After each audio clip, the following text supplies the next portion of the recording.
রাজনীতিতে ঐক্যের বদলে বাড়ছে বিভক্তি, পরিস্থিতি জটিল হবার শঙ্কা বিশেষজ্ঞদের আছে এবং সেই অবিশ্বাসকে নিয়েই আমাদের কাজ করতে হবে। তারা যদি ঐক্যবদ্ধ না থাকে তাহলে কিন্তু যে ফ্যাসিবাদী চক্রান্ত, সেই চক্রান্ত হয়তো অনেকাংশে সফল হয়ে যেতে পারে। প্রধান উপদেষ্টার সাথে বৈঠকে বিএনপি প্রতিনিধি দল।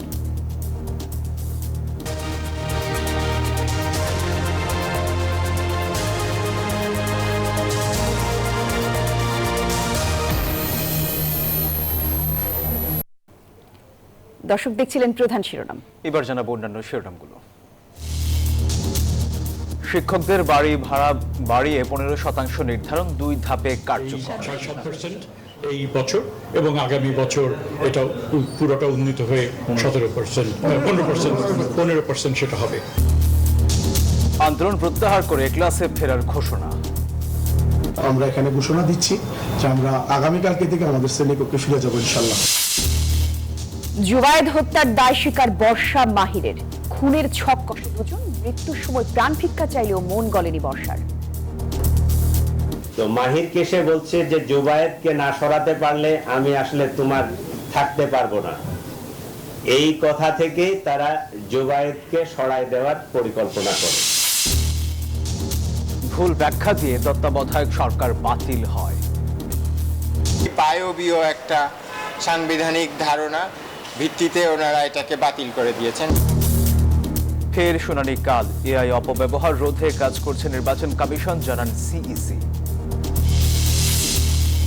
বিমানবন্দরের কুরিয়ার সেকশন থেকে আগুনের সূত্রপাত, বলছে বেবিচক। ঔষধের 200 কোটি টাকার কাঁচামাল পুড়েছে, দাবি ব্যবসায়ীদের। ইউক্রেনের 78% রাশিয়ার দখলে, ধারণা ট্রাম্পের। জেলেনস্কিকে পুতিনের শর্ত মেনে যুদ্ধ থামানোর আহ্বান।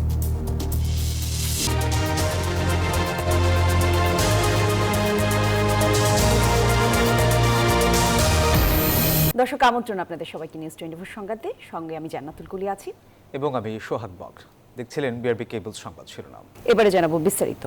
অন্তর্বর্তী সরকারের প্রধান উপদেষ্টা ডক্টর মোহাম্মদ ইউনূসের সঙ্গে বৈঠকে বসেছে বিএনপির প্রতিনিধি দল। রাষ্ট্রীয় অতিথি ভবন যমুনায় এই বৈঠক চলছে। সন্ধ্যা 6টার দিকে যমুনায় প্রবেশ করেন বিএনপি নেতারা। প্রতিনিধি দলের নেতৃত্বে আছেন বিএনপি মহাসচিব মির্জা ফখরুল ইসলাম আলমগীর। দলে আরও আছেন বিএনপির স্থায়ী কমিটির সদস্য আমির খসরু মাহমুদ চৌধুরী, সালাহ উদ্দিন আহমেদ। বৈঠকে জাতীয় নির্বাচন এবং প্রশাসনের কিছু বিষয় সহ দেশের সার্বিক পরিস্থিতি নিয়ে আলোচনা হতে পারে জানিয়েছেন বিএনপি নেতারা।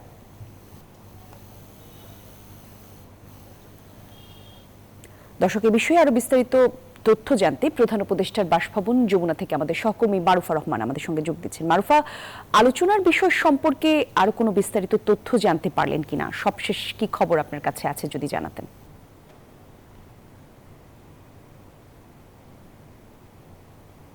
কলি, বৈঠক প্রায় শেষ পর্যায়ে বলে আমাদের কাছে তথ্য আছে। তবে বৈঠকে প্রবেশের আগে বিএনপির স্থায়ী কমিটির সদস্য সালাউদ্দিন আহমেদ চৌধুরী, যিনি 3 সদস্যের প্রতিনিধি দলের অন্যতম একজন, তিনি বলেছেন যে প্রশাসনের কিছু বিষয়ে তিনি প্রধান উপদেষ্টার সঙ্গে তারা কথা বলতে চান এবং ফেব্রুয়ারির নির্বাচন সহ দেশের সার্বিক পরিস্থিতি নিয়ে তারা আসলে আলাপ করতে চায় এবং সামনের দিনে যে কোনো সংকট মোকাবেলায় বিএনপি সরকারের পাশে আছে সেই বিষয়টি আসলে তারা আশ্বস্ত করতে চায় প্রধান উপদেষ্টাকে আজকের এই বৈঠকে। এবং বিএনপির দিক থেকে কিন্তু আজকের এই বৈঠকের বিষয়ে প্রস্তাব করা হয়েছিল এবং তাদেরকে সময় দেওয়া হয়েছিল আজকে সন্ধ্যা 6টার সময়।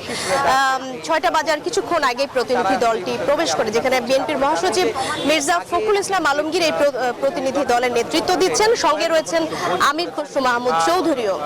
তো এই 3 সদস্যের প্রতিনিধি দল শুধুমাত্র জাতীয় নির্বাচন কেন্দ্রিক আলোচনা করবে তা নয়। আপনি জানেন যে জুলাই সনদ স্বাক্ষর অনুষ্ঠানের দিন এনসিপি সেখানে অংশগ্রহণ করেননি এবং বেশ কিছু নোট অফ ডিসেন্ট জুলাই সনদের এখনো রয়ে গেছে। তো সেই বিষয়গুলো অমীমাংসিত যেহেতু আছে, প্রসঙ্গতই কলি, সেই বিষয়গুলো কিন্তু এই আলোচনায় উঠে আসার কথা রয়েছে। এবং একই সাথে আন্তর্জাতিক মহলে বা আন্তর্জাতিক বিশ্বে দেশের ভাবমূর্তি নষ্ট করার জন্য বা সামনে নির্বাচন কেন্দ্রিক বেশ কিছু অপপ্রচার আওয়ামী লীগের দিক থেকে এবং বিভিন্ন প্রতিবেশী রাষ্ট্রের দিক থেকে জোরালোভাবে করা হচ্ছে, যেটিকে প্রধান উপদেষ্টা বা সরকার অন্তর্বর্তীকালীন সরকারটি ষড়যন্ত্র হিসেবে দেখছে, বিভিন্ন সফরের মধ্য দিয়ে এই ভ্রান্তি দূর করার চেষ্টা তারা করছে। এখানেও বিএনপির অবদান রয়েছে, সেই বিষয়েও কিন্তু প্রসঙ্গত আলাপ হবে।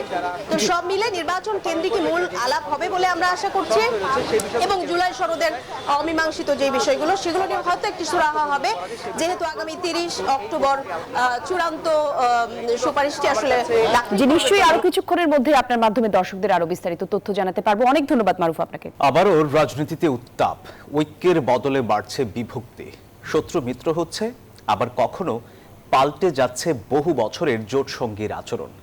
নির্বাচন সহ নানা আরো ইস্যুতে দেখা দিচ্ছে সংশয় আর সন্দেহ।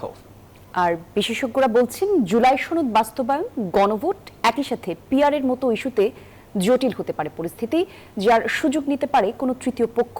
দেশের নিরাপত্তা সংকট ছাড়া ফেব্রুয়ারিতে হতে যাওয়া নির্বাচন পেছানোর কোনো কারণ নেই বলেও মনে করেন তারা। বিস্তারিত জানাচ্ছেন সহকর্মী জুবাইর রাজিন।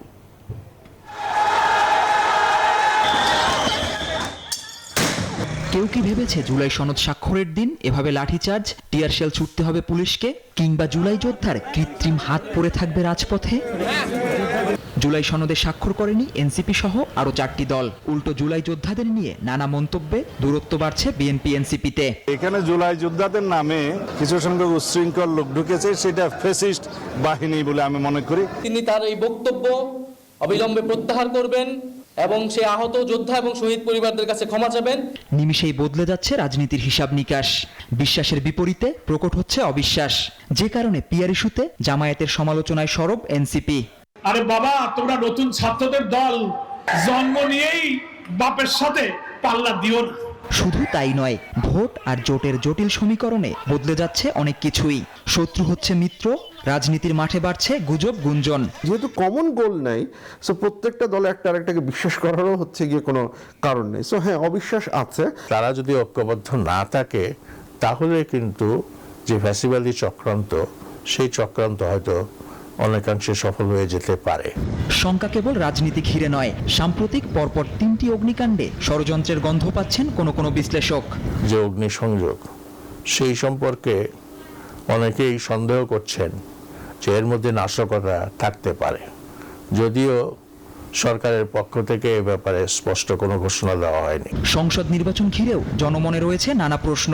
ভোটের সময় নিয়ে যেমন আছে আস্থা, কম নেই অনাস্থাও। রুট ম্যাপ অনুযায়ী যদি সেই নির্বাচন আয়োজন করা হয়, তাহলে নভেম্বর মাসে যদি একটা গণভোটের আয়োজন, তাহলে রাষ্ট্রের বিপুল অর্থ সাশ্রয় ছাড়াও আমাদের ওই নির্বাচনটা সুষ্ঠু, অবাধ এবং নিরপেক্ষভাবে করতে কিছু চ্যালেঞ্জের মধ্যে পড়তে হবে। এটা নির্বাচিত সরকার আসলেই পরিস্থিতির গুণগত পরিবর্তন হবে বলে আমরা আশা করতে পারি। মেবি ইলেকশনটাই হয়তো হচ্ছে পুরোপুরি হবে এই সংবিধানের বা হচ্ছে কি আমাদের রাষ্ট্রের পরিবর্তন নিয়ে, এবং এট দ্য সেম টাইম মানুষজন যেহেতু ভোট দিতে আসবে, আমার মনে হয় এই কারণে দলগুলো চাচ্ছে হচ্ছে গিয়ে নির্বাচনের সাথে সাথে এটাকে মানে এই গণভোটটা অনুষ্ঠিত করবার জন্য। রাজনীতির মার প্যাচে অনেক ঘটনা ঘটবে, তবে সাধারণ মানুষের চাওয়া নতুন বাংলাদেশে দৃষ্টান্তমূলক একটা নির্বাচন হোক, যেখানে নির্ভয়ে ভোট দিতে পারবেন সাধারণ ভোটাররা। জুবাইর রাজিন, নিউজ 24, ঢাকা। টানা আন্দোলনের মুখে এমপিওভুক্ত শিক্ষকদের মূল বেতনের 15% বাড়ি ভাড়া বাড়ানোর সিদ্ধান্ত নিয়েছে অন্তর্বর্তী সরকার, আর এই অর্থ দেওয়া হবে 2 ধাপে। এ বিষয়ে প্রজ্ঞাপন জারি করেছে শিক্ষা মন্ত্রণালয়। এদিকে আন্দোলন প্রত্যাহার করে শ্রেণীকক্ষে ফিরে যাওয়ার কথা জানান শিক্ষকরা, জানান এটা তাদের বড় বিজয়। 3 দফা দাবিতে এমপিভুক্ত শিক্ষক কর্মচারীদের লাগাতার অবস্থান কর্মসূচির পর 10ম দিনে এসে তাদের প্রতি কিছুটা নমনীয় হলো অন্তর্বর্তী সরকার। মঙ্গলবার বেসরকারি এমপিভুক্ত শিক্ষকদের মূল বেতনের 15% বাড়ি ভাড়া বাড়ানোর সিদ্ধান্ত নেওয়া হয়েছে, তবে 2 ধাপে দেয়া হবে এই অর্থ।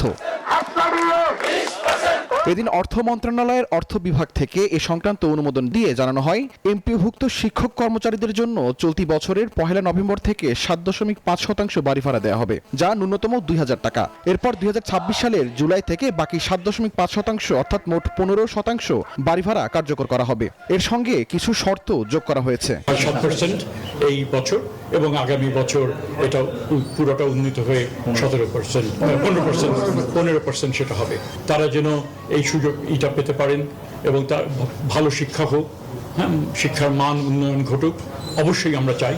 এবং আমরা আশা করি পরবর্তীকালে সরকার যারা গঠন করবেন এই যে ধারাবাহিকতা, এই প্রেক্ষিতে শিক্ষার্থী আরো উত্তরোত্তর তারা অন্যান্য সুযোগ সুবিধাও তারা এটা। সরকারের এই প্রজ্ঞাপন জারিকে নিজেদের বড় বিজয় হিসেবে উল্লেখ করে ক্লাসে ফিরে যাবেন বলে জানান এমপিভুক্ত শিক্ষা প্রত্যাশী জোটের সদস্য সচিব অধ্যক্ষ দেলোয়ার হোসেন আজিজি। বলেন, এটা তাদের ন্যায্য দাবি ছিল। বার্ষিক পরীক্ষার আগ পর্যন্ত শনিবার স্কুল খোলা থাকবে। যে 8 থেকে 10 দিন শ্রেণীকক্ষে যেতে পারেনি শিক্ষকরা তা পুষিয়ে দেওয়া হবে বলেও জানান তিনি। এটা আমাদের একটা বড় বিজয় আমি মনে করি, যে আমরা আন্দোলন করেছি, আন্দোলন করে সফল হয়ে প্রজ্ঞাপন নিয়ে বাড়ি যাচ্ছে আলহামদুলিল্লাহ। এই ক্ষেত্রে আমার মিডিয়া ভাইরা সিদ্ধান্ত নিয়েছি, বার্ষিক পরীক্ষার আগ পর্যন্ত, আপনার নভেম্বরের প্রথম দিকে বার্ষিক পরীক্ষা শুরু হবে, বার্ষিক পরীক্ষার আগ পর্যন্ত যে কয়টা শনিবার আছে আমরা এই কয়টা শনিবার আমরা খোলা রাখবো। এদিকে সরকারের দাবি মেনে নেয় উচ্ছ্বাস প্রকাশ করেছেন সাধারণ শিক্ষক কর্মচারীরাও। সরকার বাহাদুর অবশেষে আজিজ স্যারের নেতৃত্বে যে আন্দোলন গড়ে উঠেছে তাতে কর্ণপাত করে এবং 15% দেওয়ার ঘোষণা দিয়েছে, এটাকে আমরা প্রাথমিক বিজয় মনে করতেছি। 7.5% এখন পাবো, আর 7.5% জুলাই থেকে পাবো। এতে আমাদের অনেক আনন্দ লাগছে। যেই দল ক্ষমতা আসে সরকারি সকল কাজের সাথে আমরা এই একত্রতা পোষণ করি। ভবিষ্যতে যেন আমাদের এই শিক্ষা ব্যবস্থা একটা মানসম্মত কারিকুলাম করা হয়, একটা শিক্ষানীতি প্রণয়ন করা হয়। এ সময় বিএনপি, জামাত, এনসিপি সহ রাজনৈতিক দলের নেতাদের প্রতি কৃতজ্ঞতা প্রকাশ করেন আন্দোলনরত শিক্ষকরা। আগামীতে শিক্ষকদের জীবনমান উন্নয়নে সরকারকে আরো গঠনমূলক পদক্ষেপ গ্রহণ করার দাবিও জানান তারা। লাগাতার 10 দিন ধরে চলমান শিক্ষক আন্দোলনের অবশেষে অবসান ঘটল। মূল বেতনের সঙ্গে বাড়ি ভাড়া বাবদ 15% প্রজ্ঞাপন জারি নিয়েই ঘরে ফিরছেন শিক্ষকরা। আগামীকাল থেকে আবারও স্বাভাবিক গতিতে চলবে শ্রেণী কার্যক্রম, এমনটাই প্রত্যাশা সবার। শাহরিয়ার কবির, নিউজ 24, ঢাকা। জগন্নাথ বিশ্ববিদ্যালয়ে ছাত্রদল নেতা জুবায়েদ হোসেনকে হত্যার মামলায় গ্রেফতার 3 আসামি স্বীকারোক্তিমূলক জবানবন্দি দিয়েছেন। পরে আদালত তাদের কারাগারে পাঠানোর নির্দেশ দেয়। বিকেলে আদালতে আনা হয় তাদের। এর আগে জুবায়েদের বড় ভাই এনায়েত হোসেন বংশাল থানায় হত্যা মামলা করেন। গ্রেফতার 3 জন ছাড়াও মামলাটিতে আসামি অজ্ঞাত আরও বেশ কয়েকজন। সোমবার প্রধান অভিযুক্ত মাহিরকে তার মা পুলিশে সোপর্দ করেন, আর বাকি 2 জনকে আটক করে পুলিশ। গত রবিবার পুরান ঢাকার আরমানিটোলায় একটি বাসায় ছুরিকাঘাতে নিহত হন জুবায়েদ।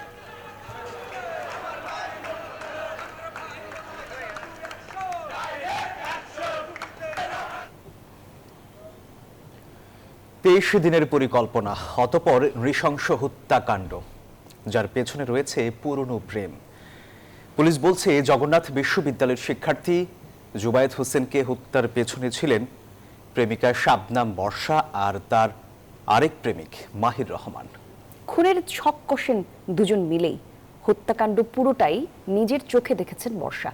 প্রাণ ভিক্ষা চাইলেও মন গলেনি বর্ষার।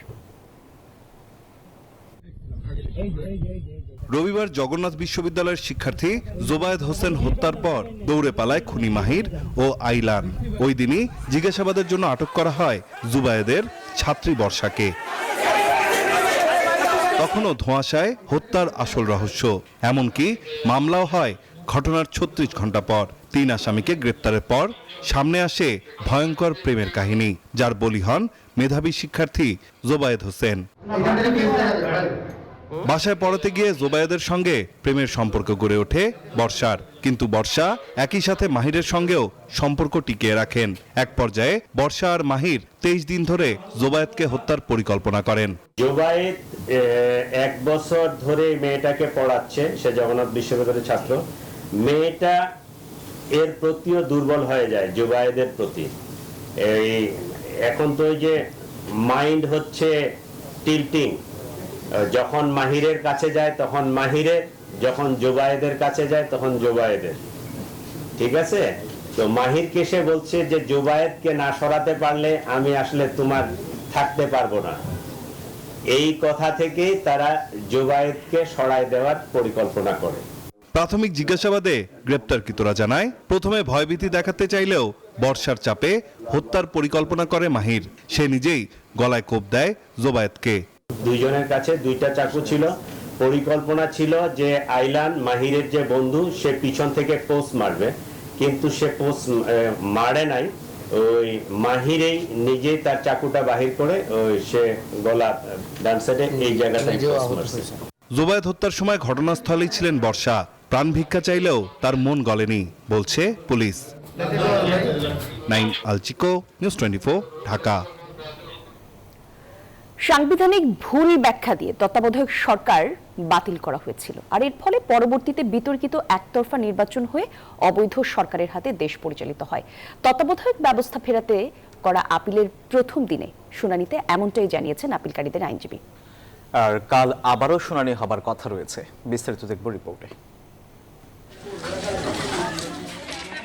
স্বৈরশাসক এরশাদের পতনের পর 1991 সালে তত্ত্বাবধায়ক সরকারের অধীনে প্রথম জাতীয় নির্বাচন অনুষ্ঠিত হয়।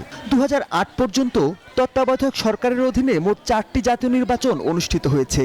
2011 সালে বিচারপতি ABM খায়রুল হকের নেতৃত্বাধীন আপিল বিভাগ সংবিধানের ত্রয়োদশ সংশোধনী বাতিল ঘোষণা করে।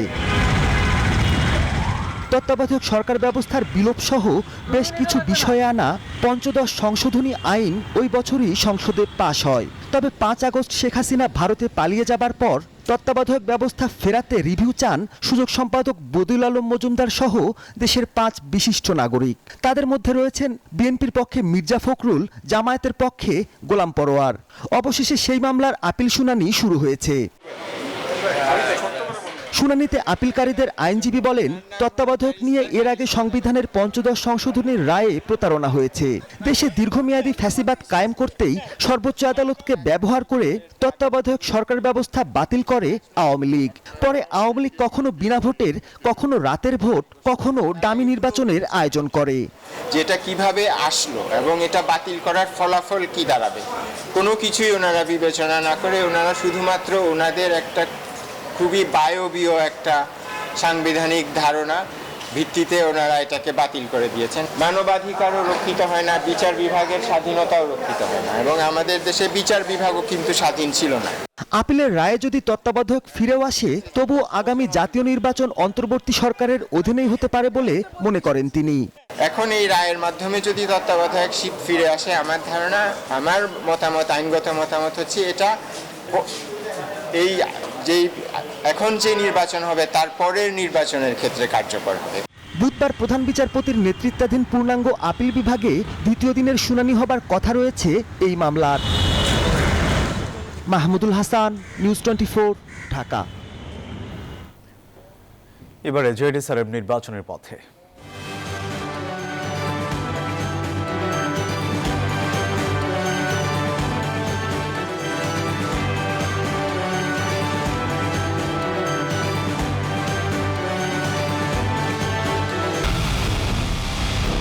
পুরো দেশের মুখে হাসি ফোটাতে নিজেকে হতে হয় স্ট্রং, আর মনোবল হতে হয় স্পার্ক জিরো। জেডি 25 বছরের পথ চলায় নিরাপদে রাখার প্রত্যয়ে।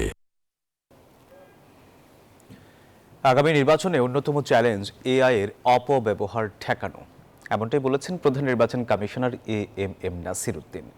সকালে এই সংক্রান্ত এক কর্মশালায় যোগ দিন তিনি। বলেন, এআই এর অপব্যবহার এখন বৈশ্বিক সমস্যা।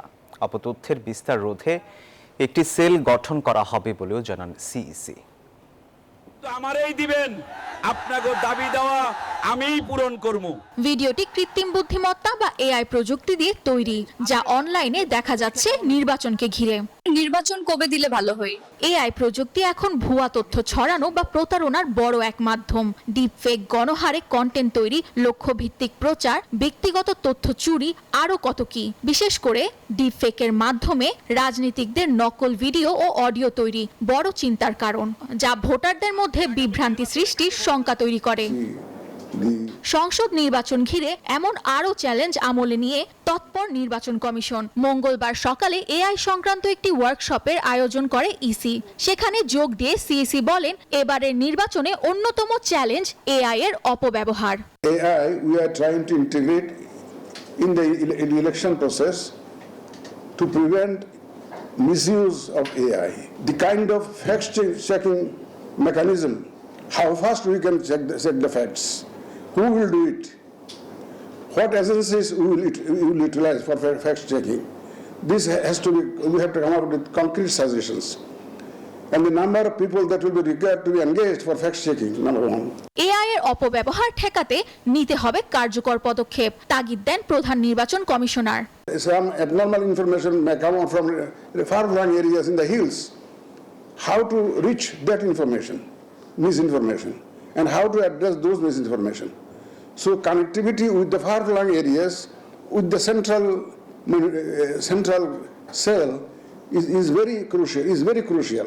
সামিয়া মাহতাব রোজা, নিউজ 24, ঢাকা। শাহজালাল বিমানবন্দরের কুরিয়ার সেকশন থেকে আগুনের সূত্রপাত বলে প্রাথমিক ধারণা বেবিচক কর্তৃপক্ষের। সংস্থার চেয়ারম্যান বলেন, আগুনের কারণে বিমানবন্দরের কার্গো অপারেশন একদিনের জন্য বন্ধ রাখা হয়নি। এদিকে কার্গো ভিলেজে অগ্নিকাণ্ডের চতুর্থ দিনেও সতর্ক অবস্থানে ফায়ার সার্ভিস। অগ্নিকাণ্ডের চতুর্থ দিনেও শাহজালাল আন্তর্জাতিক বিমানবন্দরের কার্গো ভিলেজে চলছে দমকল বাহিনীর পর্যবেক্ষণ। ভবনের ভেতরে ও বাহিরে সতর্ক অবস্থানে ফায়ার সার্ভিসের সদস্যরা। এদিন ভবন থেকে ধোঁয়া বের হতেও দেখা যায়। ভবনে রাসায়নিক পদার্থ থাকায় আগুন নেভানোর পরও দুর্ঘটনা এড়াতে এই সতর্ক অবস্থান।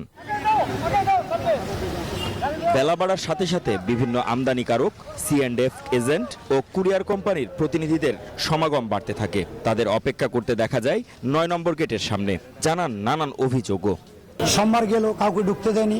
সোমবারে 7টা বাজে উনি ফোন দিল সন্ধ্যা, যে ভাই আপনাদের মালও পুড়ে গেছে।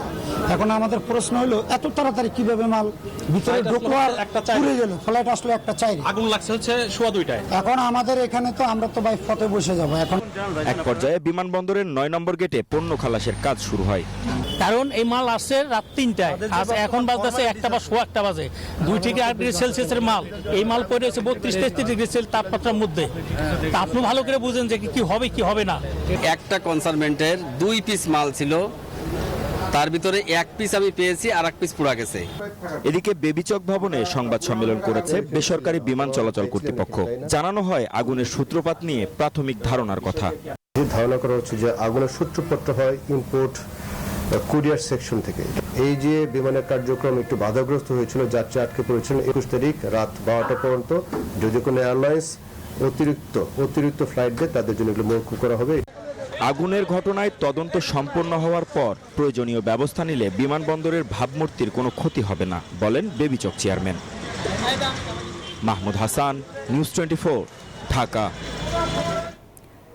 শাহজালাল আন্তর্জাতিক বিমানবন্দরের কার্গো ভিলেজে ভয়াবহ অগ্নিকাণ্ডে 45টি ওষুধ কোম্পানির প্রায় 200 কোটি টাকার কাঁচামাল পুড়ে গেছে দাবি বাংলাদেশ ঔষধ শিল্প সমিতির। মঙ্গলবার সকালে তেজগাঁওয়ে সংবাদ সম্মেলনে এসব কথা জানিয়েছে সংগঠনটি। সমিতি মহাসচিব ডাক্তার মোহাম্মদ জাকির হোসেন জানিয়েছেন 45টি ওষুধ কোম্পানির প্রায় 200 কোটি টাকার কাঁচামাল পুড়েছে, আর এ কারণে 4000 কোটি টাকার বেশি মূল্যের ঔষধ উৎপাদন ব্যাহত হতে পারে। সরকারের কাছে 14টি দাবি তুলে ধরেছে সংগঠনটি। র ম্যাটেরিয়ালের দাম আছে 200 কোটি টাকার উপরে। এরপর আবার এটার কিন্তু আমরা এআইটি, ভ্যাট এগুলো অলরেডি পে করেছি, যেটা হিসাব করলে এটা 250 থেকে 300 কোটি টাকার পর্যায়ে চলে যাবে। এই পুড়ে যাওয়া পণ্যের মধ্যে ছিল antibiotic, vaccine, hormone, diabetic, cancer জাতীয় ঔষধ সহ ঔষধের কাঁচামাল সহ অন্যান্য ঔষধের কাঁচামাল। যে সকল ম্যাটেরিয়ালের কোল্ড চেইন মেনটেন করতে হয় সেগুলো যেন দ্রুততম সময়ের মধ্যে রিলিজ করা যায় তার ব্যবস্থা করা। ভারতের সঙ্গে চুক্তি বাতিলের ভাইরাল হওয়া তালিকা সঠিক নয় জানিয়েছেন পররাষ্ট্র উপদেষ্টা মোহাম্মদ তৌহিদ হোসেন। মঙ্গলবার বিকেলে সাংবাদিকদের তিনি জানান, চুক্তি বাতিল হয়েছে মাত্র একটি। আরও কয়েকটি নিয়ে পর্যালোচনা চলছে।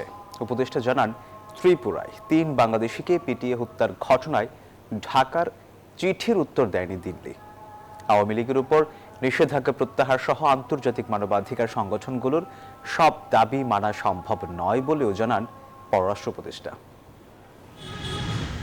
অন্তর্বর্তীকালীন সরকার ক্ষমতায় আসার পর বাংলাদেশ ও ভারতের মধ্যে থাকা চুক্তিগুলো নিয়ে কোনো অগ্রগতি ছিল না। সম্প্রতি চুক্তি বাতিলের একটি তালিকা পাওয়া গেছে, যা ভাইরাল হয়েছে সামাজিক যোগাযোগ মাধ্যমে। এই নিয়ে চলছে নানান আলোচনা। যে তালিকাটা এসেছে, পররাষ্ট্র উপদেষ্টা বলছেন, ভাইরাল হওয়া এই তালিকা সঠিক নয়, বাতিল হয়েছে মাত্র একটি চুক্তি। যে তালিকাটা এসেছে ওখানে এটা সঠিক নয়। এর অধিকাংশ এক্সিস্ট করে না আদৌ। একটি মাত্র চুক্তি গার্ডিলিজের শিপইয়ার্ডের সাথে যে চুক্তিটা বাতিল করা হয়েছে। পররাষ্ট্র মন্ত্রণালয়ে সাংবাদিকদের সঙ্গে উপদেষ্টা আলাপকালে উঠে আসে ত্রিপুরায় 3 বাংলাদেশিকে পিটিয়ে হত্যার প্রসঙ্গটিও। উপদেষ্টা বলেন, এ বিষয়ে ঢাকার দেয়া চিঠির উত্তর দেয়নি দিল্লি। অবশ্যই কোনো দেশের আইনেই এটা অ্যালাউ করে না, আমাদের দেশের আইনেও এটা অ্যালাউ করে না, ভারতের আইনেও অ্যালাউ করে না। কাজেই আমরা এটা সুষ্ঠু তদন্ত এবং বিচারিক প্রক্রিয়া চাই। সম্প্রতি নির্বিচারে গ্রেপ্তার বন্ধ করা ও আওয়ামী লীগের কার্যক্রমের উপর থাকা নিষেধাজ্ঞা তুলে নেওয়া সহ প্রধান উপদেষ্টাকে বেশ কিছু আহ্বান জানায় 6টি আন্তর্জাতিক মানবাধিকার সংগঠন। এ প্রসঙ্গে উপদেষ্টা বলেন, তাদের সব দাবি মানা সম্ভব নয়।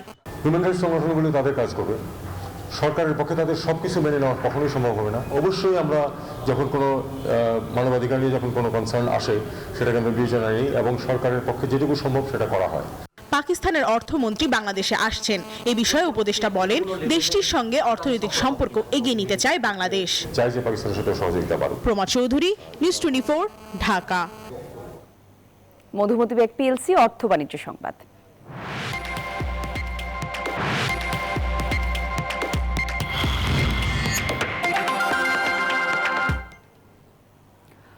অর্থনীতিতে গতি ফেরাতে কেন্দ্রীয় ব্যাংকের রাজনৈতিক প্রভাব মুক্ত রাখা জরুরি বলে মন্তব্য করেছেন বিএনপির স্থায়ী কমিটির সদস্য আমির খুসরো মাহমুদ চৌধুরী। মঙ্গলবার রাজধানীর বনানীতে পিআরআই আয়োজিত কেন্দ্রীয় ব্যাংকের স্বাধীনতা বিষয়ক সেমিনারে এসব কথা বলেন তিনি। ইন্ডিপেন্ডেন্সের ব্যাপারে আমাদের আমরা যে ধরনের অর্থনৈতিক প্রোগ্রামের কথা, যে ইকোনমিক মডেলের কথা চিন্তা করতেছি, উইদাউট সেন্ট্রাল ব্যাংকস ইন্ডিপেন্ডেন্স এটা অপারেট করবে না। So we are committed to central bank's independence. সেটা with all the support from আপনারা যারা আছেন, প্রাইভেট সেক্টর আছে, আমাদের যারা think থেকে কাজ করতেছে। 54 বছরে প্রথমবার নজিরবিহীন কীর্তি গড়ল ওয়েস্ট ইন্ডিজ। পুরো 50 ওভার বোলিং ইনিংস স্পিন ব্যবহারের নজির স্থাপন করল ক্যারিবিয়ানরা। সিরিজের দ্বিতীয় ওয়ানডেতে মিরপুরের স্পিন স্বর্গে এই ঘটনার সাক্ষী হলো পুরো ক্রিকেট দুনিয়া।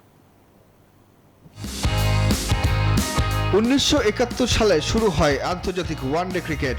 54 বছরের ইতিহাসে কখনো কোনো দল 50 ওভার স্পিন বোলার দিয়ে বল করায়নি, তবে সেটাই করে দেখালো ওয়েস্ট ইন্ডিজ। বাংলাদেশের বিপক্ষে সিরিজের দ্বিতীয় ওয়ানডেতে মিরপুরের স্পিন দুর্গে পুরো 50 ওভার ব্যবহার করেননি কোনো পেস বোলার। এর আগে শ্রীলঙ্কা সর্বোচ্চ 2 বার 44 ওভার বোলিং করায় স্পিনারদের দিয়ে। 1996 সালে ত্রিনিদাদে ওয়েস্ট ইন্ডিজ এবং 1998 সালে কলম্বোতে নিউজিল্যান্ডের বিপক্ষে এক ইনিংসে সর্বোচ্চ স্পিন বোলিংয়ের রেকর্ড নিজেদের দখলে রেখেছিল শ্রীলঙ্কা। বাংলাদেশের মাঠে এসে ইনিংসে সর্বোচ্চ স্পিন বোলিং করার রেকর্ডও গড়েছে ওয়েস্ট ইন্ডিজ। 2009 সালে জিম্বাবুয়ে এবং 2012 সালে ক্যারিবিয়ানদের বিপক্ষে 40 ওভার স্পিনার দিয়ে বল করিয়েছিল টাইগাররা। সেই রেকর্ড ভেঙে এবার পুরো 50 ওভারই স্পিনার ব্যবহার করলো ক্যারিবিয়ানরা, যে রেকর্ড আর কারো পক্ষে ভাঙা সম্ভব হবে না। বড়জোর রেকর্ডে ভাগ বসাতে পারবে কোনো দল। ক্যারিবিয়ানদের হয়ে 5 স্পিনার গুদাকেশ মতি, Aqil Hossain, খ্যারি Pierre, Roston chess ও আলিস আথারনেস এই রেকর্ডের সাক্ষী হলেন। ক্যারিয়ারের প্রথম 14 ম্যাচে 4 ওভার বোলিং করেন আলিক আথারনেস। নিজের 15তম ম্যাচে এসে পূর্ণ 10 ওভার করলেন এই অফ স্পিনার। 4 মেডেন সহ মাত্র 14 রান খরচ করে 2 উইকেট নিয়েছেন এই ক্যারিবীয় বোলার। সুখন সরকার, নিউজ 24। দর্শক, এই ছিল নিউজ 24 সংবাদে। এতক্ষণ সঙ্গে ছিলেন যারা, ধন্যবাদ সবাইকে।